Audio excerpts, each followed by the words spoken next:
여기 저희 지금 40대 분 계신가요? 40대 분? 저요.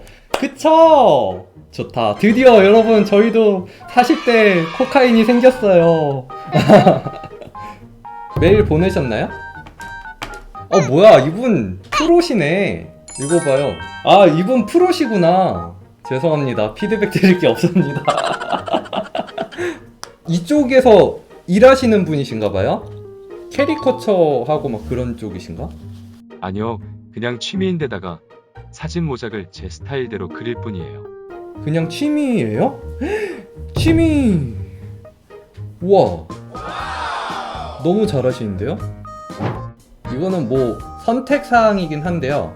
얼굴 주변의 색을 살짝 진하게 잡아주면요 피부가 조금 더 하얘 보여요, 상대적으로.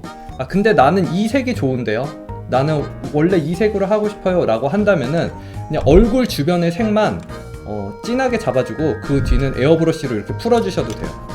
그러면 그 색으로 보이면서 피부도 상대적으로 조금 밝아 보여요. 머리 그릴 때 일단은 채도를 낮고 밝게 해주는 거는 잘하셨고요. 여기서 하이라이트를 이렇게 밝은 부분 라인 따라가지 말고 좀 지그재그로 해주시는 거 추천드려요. 이런 식으로 지그재그로 이렇게 해주시고 대각선으로 지워주시면서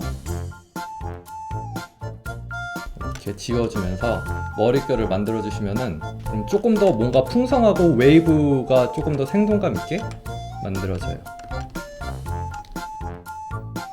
이렇게 포인트는 아까 하이라이트 이렇게 그려진 부분들의 양쪽을 이렇게 깎아주면서 하이라이트를 뾰족하게 만들어준다는 느낌? 지금 뾰족해졌죠? 이런 식으로 날카롭게 만들어준다는 느낌으로. 간단하죠? 그 다음에 이 하이라이트를 기준으로 이런 식으로 머릿결을 조금씩 넣어주세요. 부츠캣 형님 원래 하시는 일은 어떤 일 하시나요? 현장직이에요. 추울 땐 추운 데서 일하고 더울 땐 더운 데서 일하는. 와 진짜 멋있다. 아니 저는 조금이라도 그림이랑 관련 있는 일일 줄 알았는데 와 너무 잘하세요. 진짜 형님 존경합니다. 진짜 잘하시네. 일을 하면서 취미로 이 정도까지 할 수 있다는 게 너무 대단하고요 일단은. 그리고 캐릭터 자체도 되게 세련됐어요. 되게 옛날 느낌의 그림이 아니에요. 보면 볼수록 그림이 너무 느낌있고 예뻐요. 네. 저도 너무 좋은 것 같아요. 이 느낌이. 특히 입술. 와, 너무 잘했어. 이거 할 때는 이 반사광 느낌을 완전 깔끔하게 따려고 하면은 망하고요. 이런 식으로 브러쉬 두껍게 해가지고 툭툭 던지면서 좀 중첩되면서 이렇게 지저분 자세히 확대해보면 이런 느낌이에요. 이거를 난 이런 거 마음에 안 들어 라고 해서 이렇게 깔끔하게 따는 순간 망해요. 이런 느낌으로 두셔야지 멀리서 봤을 때 자연스러운 머릿결로 보여요. 아시겠죠? 그리고 그리다가 이 공간이 너무 넓다 싶으면은 가운데 살짝 채워주셔도 되게 윤기 있는 표현이 더 돼요. 그쵸? 윤기나 보이죠? 이렇게 해주시면 돼요. 끝!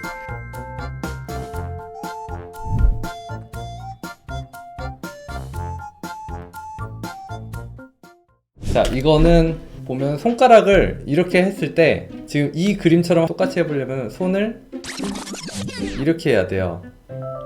이렇게 해야 되는데 이게 자연스러워지려면은 이렇게 돼야 돼요. 이건 무슨 차이냐면요, 손가락이 나오는 부분에 대한 차이거든요. 굽혀질 때는 새끼손가락이 나오는 부분이 지금 이렇게 였다면은 정상적으로 표시하는 거는 손가락이 나오는 부분은 여기 이렇게 나와요. 그러니까 여기서 이런 식으로 손가락이 나온다고 생각하시면 돼요. 그래서 이렇게 손가락이 나오는 부분이 이렇게 되면은 뭐가 달라지느냐, 손가락의 모양이 달라져요. 여기서 새끼손가락이 훨씬 더 안쪽으로 이렇게 내려가게 되고요. 그리고 또 여기서 자연스럽게 해주려면은 이렇게 돼 있을 때 손을 관찰해 보면은 손이 이쪽으로 이쪽으로 여기에 어떤 점을 향해서 모여요. 그 말이 무슨 말이냐면은 여기서 손의 방향이 이렇게 이쪽을 향해서 모인다는 거예요. 그렇게 표현을 해주시면은 손을 훨씬 더 자연스럽게 잘 잡아주실 수 있어요. 이렇게 컨트롤 T를 이용해서 살짝만 비틀어 줄게요. 자, 어때요? 이렇게만 해줘도 훨씬 더 자연스럽지 않나요? 손을 그릴 때 한번 포즈를 취해보시는 게 좋고요. 이 포즈를 취했을 때 엄지손가락이 조금 더 윗면이 많이 보이네요. 얘도 엄지손가락이 윗면이 조금 더 많이 보이게. 손 같은 경우는 우리가 금방금방 포즈를 취하면서 관찰을 할 수 있기 때문에 보면서 계속 그리시는 게 좋아요. 작은 차이라서 잘 안 보일 수도 있는데 다시 한번 봐주시면은 여기서 이렇게 훨씬 더 자연스럽죠. 흰머리여도 덩어리감을 조금 더 줄게요. 밝음과 어두움으로. 흰머리 같은 경우는 밝음과 어두움의 차이를 미묘하게 주더라도 밝음과 어두움은 항상 확실하게 구분이 돼야 돼요.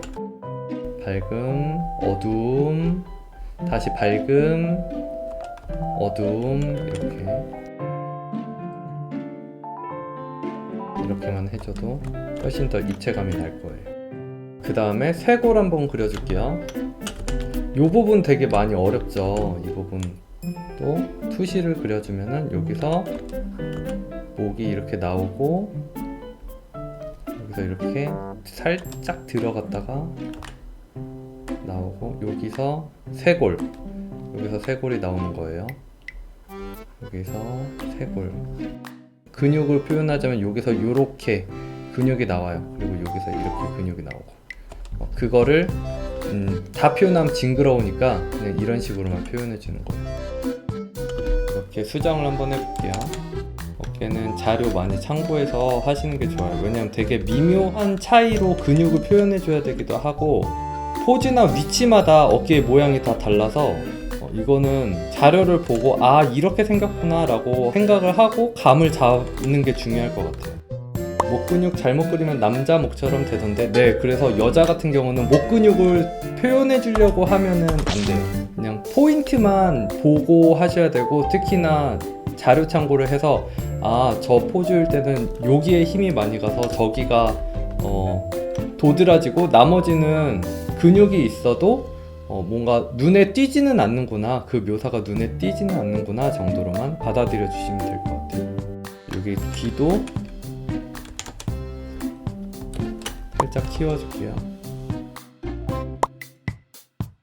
키워서 내려주시고, 지금 턱이 여기까지 이렇게 가면은 사각턱처럼 보일 수 있어서 귀에서 이렇게 비스듬히 대각선으로 이어줄게요. 그래야 턱 라인이 이뻐 보여요. 이런 식으로. 손도 얼굴 크기랑 한번 비교를 해보면은 얼굴 크기에 비해서 조금 작은 느낌이 있죠. 그래서 손 크기도 조금만 더 키워줄게요.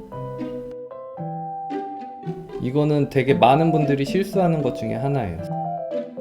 왜냐면 손의 모양 자체가 너무 어렵기 때문에 손 모양 크기에 집중하다 보면 전체적인 크기가 좀 틀려 보이는 그런 상황이 생겨요. 그럴 때는 얼굴 크기랑 비교해서 내가 얼굴에 대고서 손의 모양을 해봤을 때 아, 손이 이 정도 크기는 돼야 되는구나 라는 거, 그 정도 감을 찾으시길 바래요.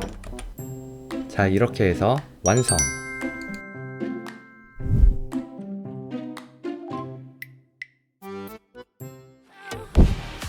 영상이 재밌으셨으면 좋아요와 구독, 알람 설정까지 부탁드릴게요. 그럼 다음 영상에서 봐요. 뿅!